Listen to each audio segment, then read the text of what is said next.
Doubt in my mind that this is a fake, a copy, a phony.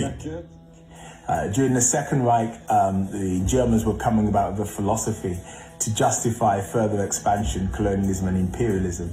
And in an attempt to do that, they claimed to be the discoverers of many sets of different artifacts, one of them being this head.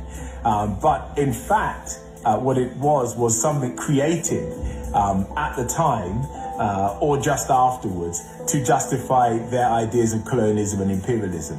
But this was far from an isolated incident. In 2018, paleo artist Elizabeth Days unveiled a facial reconstruction based on the fraudulent Nefertiti bust, which further Europeanized her features. And in 2005, Dr. Zahi Hawass, Secretary General of Egypt's Supreme Council of Antiquities, announced the results of a digital reconstruction of the face of Queen Nefertiti's son, King Tutankhamun.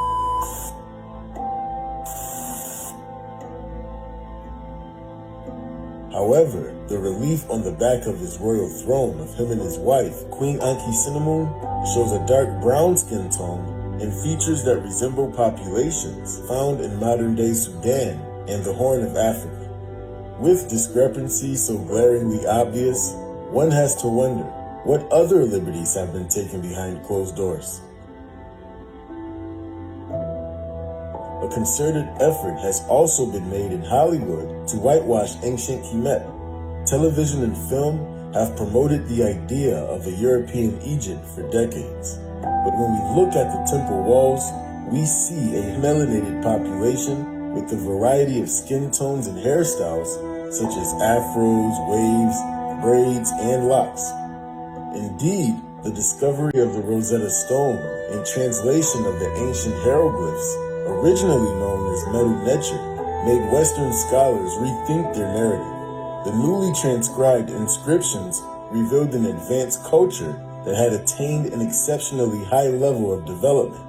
They coined the term Sub-Saharan Africa as a way to separate the genius of Egypt from the rest of the continent. Ladies and gentlemen, welcome back to the study of antiquity and the Middle Ages. As always, I am your host, Nick Barksdale, and today we are joined once again by Dr. Rebecca Futo Kennedy, who's going to take us through a thought-provoking episode on the term sub-Saharan and the whitewashing of ancient North Africa. This idea, this like sort of continually trying to find this idea of, separating out North Africa from sub-Saharan, as if the Sahara was the impermeable boundary that nobody could get through, is really a continually problematic type of argument.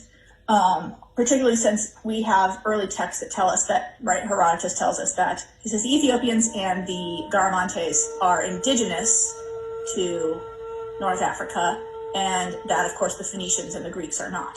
But he makes it very clear that people he call Ethiopians are indigenous to North Africa and Northwest Africa in particular, right? But they are not sub-Saharan. So I constantly, what is the obsession that people have with this idea of sub-Saharan, that whenever they ask any question, what they're trying to do is prove that sub-Saharan Africans aren't part of the ancient Mediterranean world, which we know is false.